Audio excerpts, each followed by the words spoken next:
Que a graça do nosso Senhor Jesus Cristo esteja com todos, agora e sempre. Amém.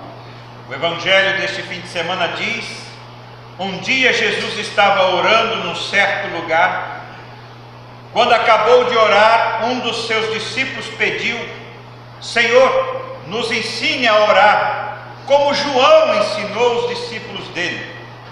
Jesus respondeu: quando vocês orarem, digam: Pai, que todos reconheçam que o teu nome é santo, venha o teu reino, dá-nos cada dia o alimento que precisamos, perdoa os nossos pecados, pois nós também perdoamos todos os que nos ofendem, e não deixes que sejamos tentados.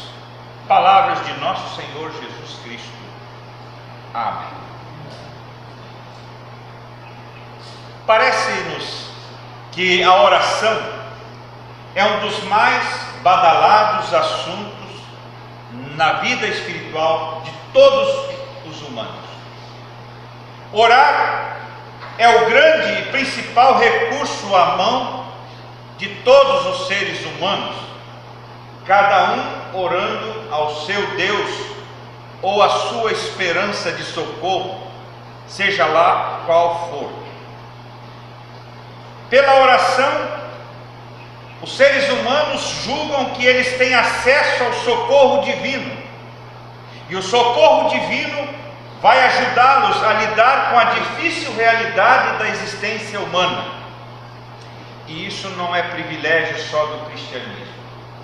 Existe oração em todas as religiões do mundo, porque todas elas pressupõem a existência de um ser divino, um ser superior que eles julgam que existe. E assim, a oração acaba se tornando uma espécie de tábua de salvação para todos os mortais, e por isso se torna um assunto badalado. No entanto, há uma coisa meio paradoxal, e aí a gente vai falar da nossa realidade cristã.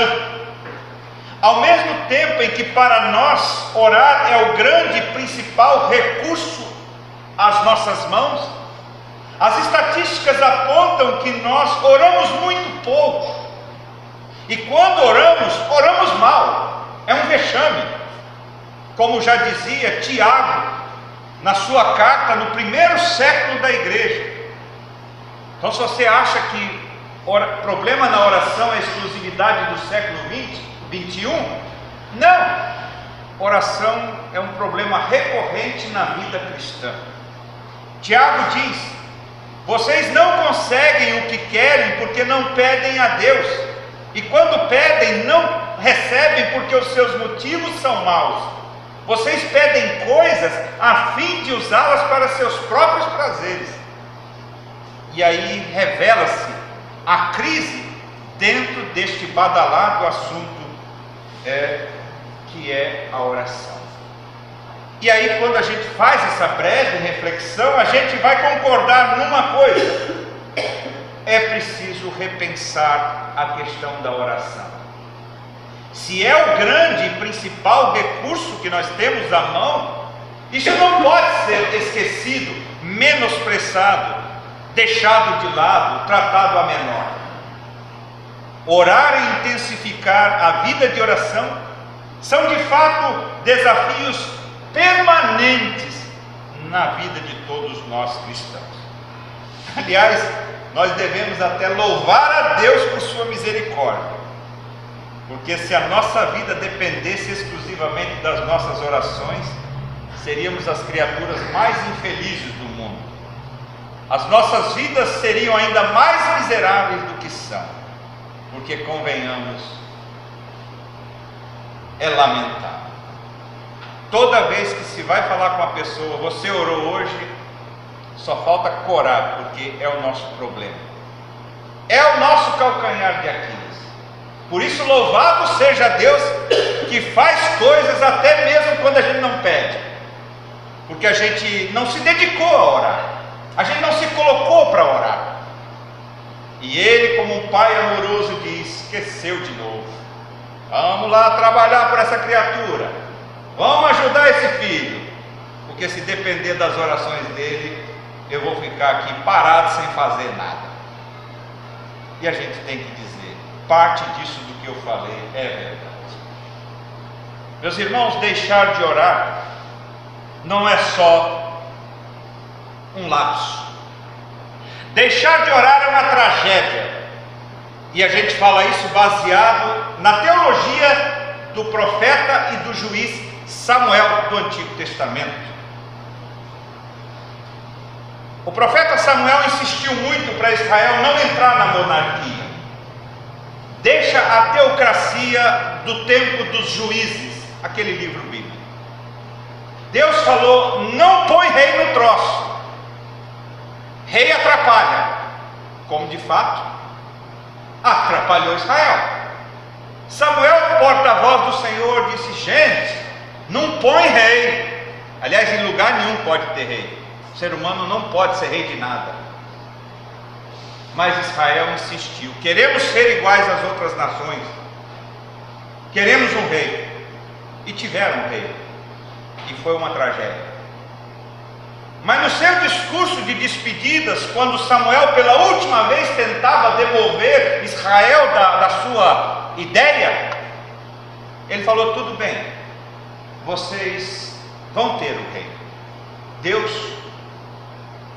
assinou, está decretado, pode levar. Quanto a mim, diz ele no capítulo 12, versículo 23, não deixarei de orar por vocês, pois do contrário estaria pecando contra o Senhor. Ele qualifica o deixar de orar na categoria de pecado, coisa grave, porque deixar de orar é deixar de invocar. Deixar de invocar é deixar de cuidar, é proclamar uma independência que eu não dou conta. Por isso eu não posso deixar de orar, porque eu estou colocando minha vida em risco, estou abandonando a minha vida, porque eu não tenho bala na agulha para cuidar de tudo. Então ele diz, eu não vou cometer esse pecado. Vocês vão se enfiar na monarquia, tudo bem, mas eu vou orar por vocês. Eu quero cuidar de vocês, ou ajudar a cuidar de vocês, não mediante a minha mão, porque ela não conseguiu fazer nada, mas mediante a mão de Deus. Eu vou invocar a mão de Deus sobre vocês. E aqui então a gente começa a perceber a dimensão da importância de orar. Orar é cuidar, deixar de orar é deixar de cuidar. E por isso Samuel nos incentiva, vamos intensificar a oração, vamos fazer brotar a oração, vamos nos tornar homens e mulheres de oração. E nós podemos ser uma referência de oração para muitos, e podemos ser uma referência de consolo para muitos. Se tem uma coisa que consola um ser humano, é quando você ora por ele, ou ora com ele. Nós sentimos isso. Até eu, como pastor, já vivi a experiência de alguém que chegou, pastor, eu vou orar com o senhor. Isso é impactante. Experimenta balançar uma pessoa, convidando ela para orar. Você vai colocar consolo na vida dela como você nunca imaginou, porque todos nós balançamos quando nós somos empurrados para dentro de uma oração íntima, de uma oração particular, e de alguém orando com a gente ou pela gente. E por isso nós podemos experimentar essa nova experiência da vida, que é intensificar e praticar mais a vida de oração. E aí talvez você diz, mas como é que eu vou fazer isso? Eu vou te dizer como é que você vai fazer isso. Eu vou te dizer como é que você vai se tornar uma notória pessoa de oração. E é mais simples do que você imagina, e eu vou te dizer duas coisas. Para você se tornar uma referência de oração no meio dos seus semelhantes e fazer o bem de um modo fantástico. Comece a orar. Atenda ao convite do Senhor e mergulhe nessa experiência. Comece a orar. E a segunda coisa, continue a orar. Desenvolva a prática, desenvolva o hábito, desenvolva o costume. E aí eu vou dizer para você olhar para o muçulmano. O muçulmano é humilde nesse aspecto. Bateu a hora, ele pega o tapetinho dele, papelão, o que for, ajoelha, procura lá na bússola onde está a Meca e ora. Não é assim? Se você contratar um muçulmano, prepare-se, porque umas 3, 4 vezes por dia ele vai parar para orar. O brasileiro para tomar café e conversar fiado. O muçulmano para orar. Porque é hora de orar. E por que tem horário marcado? Porque eu sou um ser humano. O ser humano é bicho que tem que ser domesticado, tem que ser enquadrado, tem que ter horário. Agora é isso, agora é aquilo, agora é aquilo. Não é assim? É uma questão de humildade. Eu preciso de me enquadrar para que eu não perca a essência da beleza da oração. Porque se eu não me disciplinar, eu vou empurrando o troço com a barriga. Já viram como a gente faz isso? A gente tem calo na barriga, não é à toa não, porque a gente empurra as coisas com a barriga.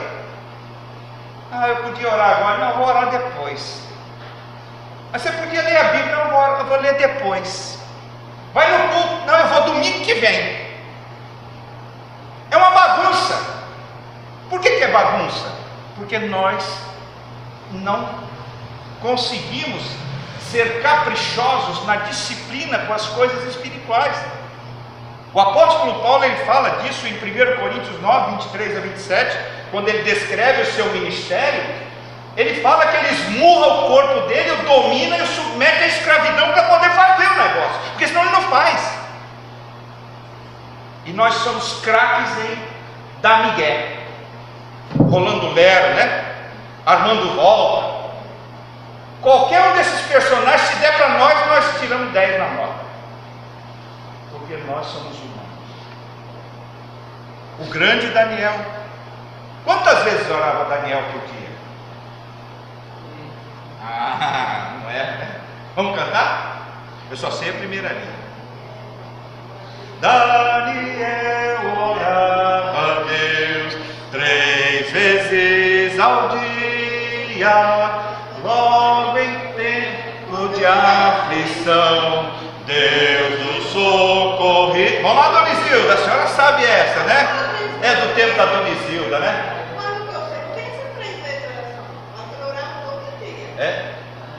Então a música é diferente.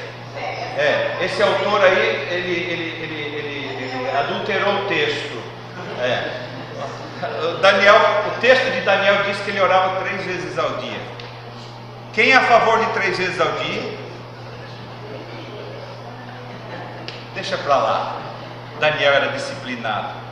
Na Babilônia ele orava 3 vezes ao dia. Deus mandou? Disciplina própria. Eu, Gilmar, preciso de me disciplinar assim. Você vai se disciplinar de outro jeito. Você vai se disciplinar. Cada um vai estabelecer sua própria disciplina para caprichar na sua vida espiritual e evitar que vire esse troço feio que todos nós temos vergonha de olhar. Cada um faz a coisa do seu jeito para preservar o alto grau de espiritualidade que todos nós podemos vivenciar. Parece algo grandioso, parece uma obra, uma das 10 tarefas de Hércules, né? Um trabalho hercúleo. Mas não é impossível. E aí eu gostaria de começar a fatiar esse assunto, para que você comece a perceber onde é que nós podemos encontrar elementos suficientes para poder intensificar esse outro lado da nossa vida. E eu vou começar com Lutero. Lutero dizia que a oração é a pulsação da fé. Ok? Entendeu? Está entendido, né? Oração é a pulsação da fé, ou seja, a oração é uma resposta, é um fruto, é um reflexo da existência de uma confiança em Jesus. cristão, ele não ora porque pode, ele não ora porque deve, ele simplesmente ora por causa dessa comunhão com o Pai, por causa dessa comunhão com o seu Senhor. E aí nós tiramos aqui uma reflexão muito importante que ajuda a gente a se tornar mais intensivo na oração. Se a oração é um resultado da fé e desta filiação espiritual, trabalhar a oração requer trabalhar a fé. Ora quem tem fé ora. Quem vive a fé ora. Quem não vive a fé não ora. Podemos dizer assim? Dá para ser assim? Parece que dá. Quando eu vou trabalhar a questão da oração, eu não posso trabalhar a oração sem trabalhar a fé, porque a oração deriva da fé. O apóstolo Paulo diz em Romanos, e aí a gente começa a responder: como é que então eu vou cuidar da minha fé para que a minha fé produza oração? Aí ele diz lá em Romanos 10:15: a fé vem pelo ouvir a palavra de Deus. Quando tem problema de oração, a raiz está onde? No ouvir a palavra de Deus. Uma coisa puxa a outra. E aí parece então nós achamos o calcanhar de Aquiles dessa pobre vida de oração que eu e você temos. E realmente parece ser verdade.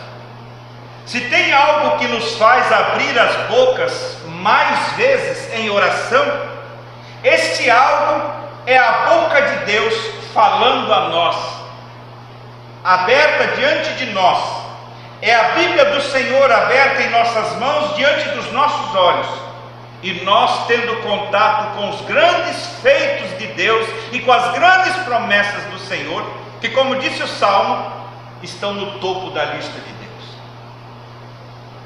São aqueles 5 minutos com Jesus que a gente não faz nem a pau, com exceção. São aqueles poucos momentos de um conclave com Deus, de um retiro espiritual, que fazem toda a diferença. E é para lá que a questão nos chama: um pouco mais de Bíblia, um pouco mais de oração. E é interessante, não tem como ler a Bíblia sem terminar com uma oração. Já percebeu isso? Troço é agarrado. Deus fala, você fica ali: eu não posso sair dessa Bíblia aqui sem fazer uma oração. E a fé, ela vai sendo a produtora de oração, porque eu leio, eu creio. Será que nós oramos pouco porque lemos pouco? Pode ser. Um breve raciocínio nos faz pensar que se a fé se fortalece na informação, eu leio, eu creio, então eu chego ao fio da meada. E enquanto eu estou lendo, o Espírito Santo está produzindo alegria, confiança, vontade de comunhão com Deus. O Espírito Santo está trabalhando a minha vontade, o Espírito Santo está trabalhando a minha confiança, a minha esperança, está me jogando para os braços de Deus. O Espírito Santo está me empurrando. Mas se não tem a palavra, o Espírito Santo não vai poder trabalhar, porque ele trabalha com a palavra para me ligar com Deus. E então eu preciso da palavra, porque na palavra eu vejo Deus agindo e eu confio nesse que age. Quanto mais Deus falar comigo, me orientar, me informar, mais o Espírito Santo vai inflar essa fé e essa confiança, e mais ele vai fortalecer a minha confiança no instituto da oração e nas promessas de Deus. Quero compartilhar aqui uma experiência típica humana, que tem um pouco de lógica e nos ajuda em alguma coisa. Se não tiver lógica, você esquece o que eu falei. Já ouviu a expressão longe dos olhos, longe do coração? Os namorados são craques nisso, né? Muitas coisas são assim. longe dos olhos, longe do coração.